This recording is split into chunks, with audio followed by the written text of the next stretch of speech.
Infowars is one of the primary driving factors behind the biggest upset to the New World Order in decades, the election of President Donald Trump. Now, those globalists want to make it be known that we may have won the battle, but they are still fighting the war. This is that same shadow government that's trying to slowly take out the Trump administration, dismantle his agenda by ensuring that the intelligence agencies have no oversight, for instance. Well, now that same shadow government, those same groups are trying to use their leverage to take out the alternative media, the truthful media, the media that is able to connect with the masses to wake up humanity. They want to let it be known that in a typical asymmetrical warfare tactic, they are going to take out one of our supply lines. Today, Infowars has been banned from one of the largest advertising platforms in the world. And this is their own words in the flyer that they sent to us. This was due to our support of Donald J. Trump. They said it was because we are political. It's political content on our website. This is an unprecedented attack on the liberty movement and free speech. Now, this is a platform that Infowars has utilized over the years. This is something that we're able to use to promote our high quality products to millions across the web. And it's those high quality products, of course, is what we use. That's their main source of our self-funding. And now they have cut off a supply line that we use to promote that to people out there in the world by the millions. So this is a critical blow. And so in response, we've launched a massive Defend Infowars special that's going on at InfowarsStore.com right now. Tomorrow, we're going to be launching the Defense of Liberty 13-hour special broadcast starting at 11 a.m. Central. We're going to go all the way till midnight. But this is the time to fight back, to let them know that they might try to dismantle us, but we are not going to take this lying down. But this is an all-out assault all across the web. We are seeing any dissenting opinion being taken out.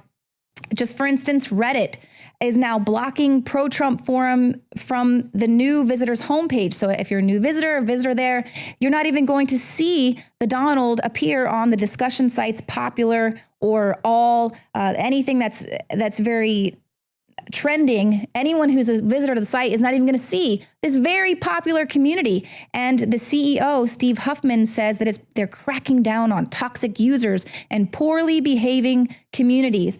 He announced that last November. This is, of course, just in line with what Twitter is saying as well, is that they're going to start pushing tweets down that are low quality, whatever that means. But what we've seen is that this is an assault on conservatives mainly, and people with any dissenting opinion, people who are not ashamed to speak out against Hillary Clinton or this globalist agenda, people who are pro-Trump in support of the Trump agenda. These are people who are being silenced, wiped away altogether. They're being sent down the memory hole. But as Owen Schroyer is about to point out, in some cases, it's definitely backfiring.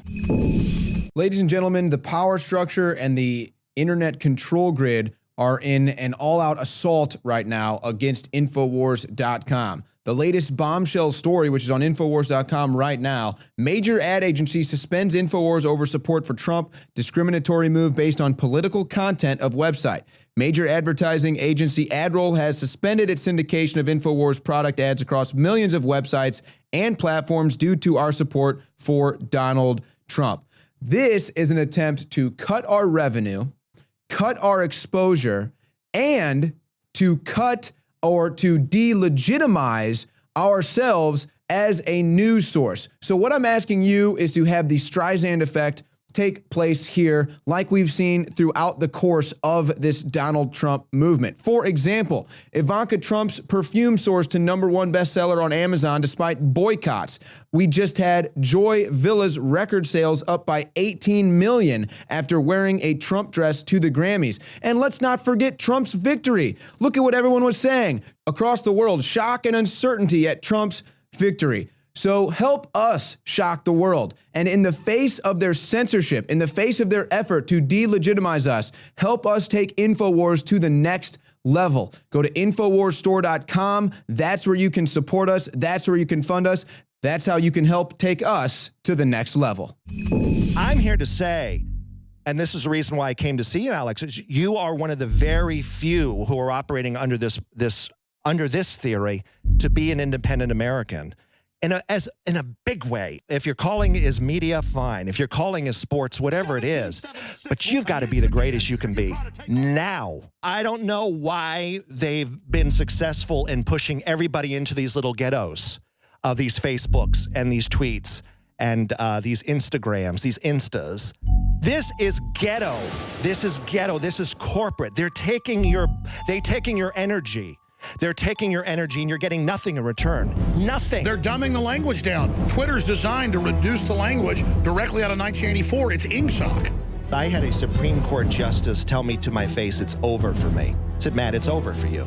They've got the votes now to enforce copyright law. You're out of there. They're going to make it so headlines, you can't even use headlines. To have a Supreme Court justice say that to my face, that it's over. They've got the votes, which means time is limited. Time is not forever. How many more moons and sunrises will you see in your life? Rise and fall. There's not that many. It's a small amount. So for people to be saying with this attitude, oh, I'll get on with my life and my greatness sometime. No, you can't. We're being enslaved now, and that's it. Under the TPP, they admit you can't put a headline to the New York Times. You're sending massive traffic to them. They're claiming you're taking their words. This is insane. And you had the Justice Stephen Breyer said we need to look at a global law. Now, remember just recently... Getting it lined up with it. So they're getting ready for these decisions to come. You thought Obamacare was shocking. You thought some of these other decisions were shocking. Wait until these copyright laws work their way up and the Supreme Court decides you cannot have a website with news headlines linking across the board. So while we can definitely have some wins pushing back against this agenda, there are going to be some casualties along the way if you're someone who is not afraid to speak out, specifically on social media. A teacher was reassigned after praising Trump's action on immigration. This is an elementary school teacher in Collier County, Florida, reassigned to administrative duties over a Facebook post. This was during the Day Without Immigrants. A computer lab instructor, Veronica Fleming, says the funny part about immigrants staying home is the rest of us who pay for them are here at work like we've always been. Looks like less mouths to feed today. And of course, this didn't sit well with the parents of the students there. 96% of those are minorities. So of course, again, here with this immigrants, it's not the immigrants, it's the illegal immigrants here that the country is upset with, that Donald Trump is talking about deporting. But we can expect to see more firings, more reassignments, because these are actions that are going to be continually this onslaught to try to ram through this agenda. And we talked to you a little bit about these left-wing activist groups, the releasing the anti-Trump training manual for the protests. Well, these protests are expected to go all out until February 28th. But of course, the opposition efforts are going to continue until the 2018 midterms. So this is the Obama Tide Group Organization for Action, a hard left activist group. They've been promoting their newest training manual aimed at short-circuiting GOP legislators who actually want to repeal Obamacare, want to build a real border wall, and properly vet immigrants entering the United States. So they're going to show up to these town halls and harass the GOP, any Republicans there, and especially Republicans who think they're in these safe districts. They're going to be attacking them, calling them in, sending these flyers. So you know what? It's up to us who feel like we're safe because Donald Trump won the election and all these Republicans are in the House and we feel like we need to show up as well. We need to go to these town halls. We need to call them. We need to send in postcards and say, you know what? I do support this. I'm thankful that you voted this way. And don't just let them get hit with all of this these negative activists who want to dismantle what people voted en masse for, because you know what's coming in 2018 if we don't push back. Socialists, democratic socialists have made major headway in the U.S. after Trump's win. Their numbers have actually tripled.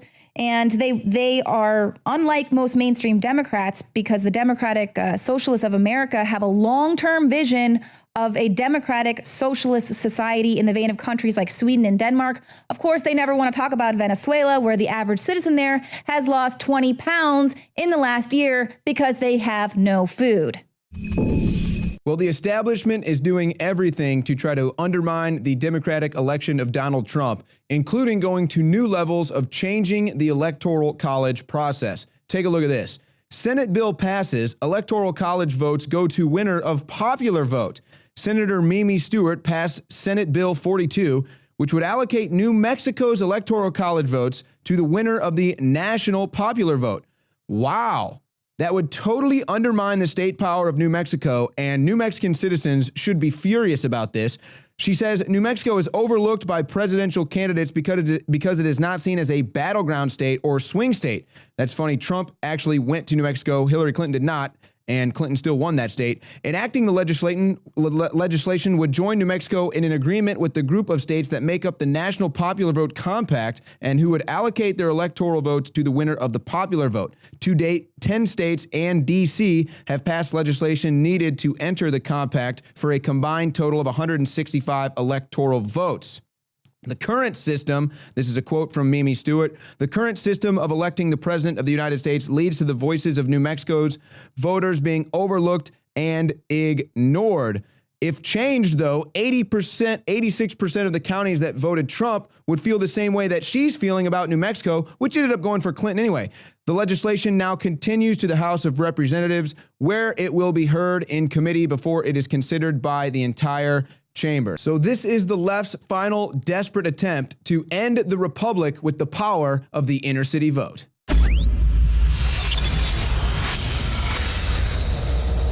In case you haven't heard, Infowars has become the most influential media outlet in America. We're making freedom go viral. And now we are proud to announce a new weapon in the epic battle against the globalists. Infowars Prime, where you can watch live high-definition feeds of The Alex Jones Show, plus exclusive insider videos from the Infowars crew and behind-the-scenes action. Go to Infowars.com/app and download today. Infowars Prime is available right now for your iPhone or Android. You will have access to exclusive videos that you can't see anywhere else. And that means live coverage of events and breaking news on location as it happens. You can also take advantage of amazing deals from the Infowars store that are only available for Infowars Prime subscribers. That's Infowars Prime at Infowars.com/app. And if you can hear my voice, you are the resistance.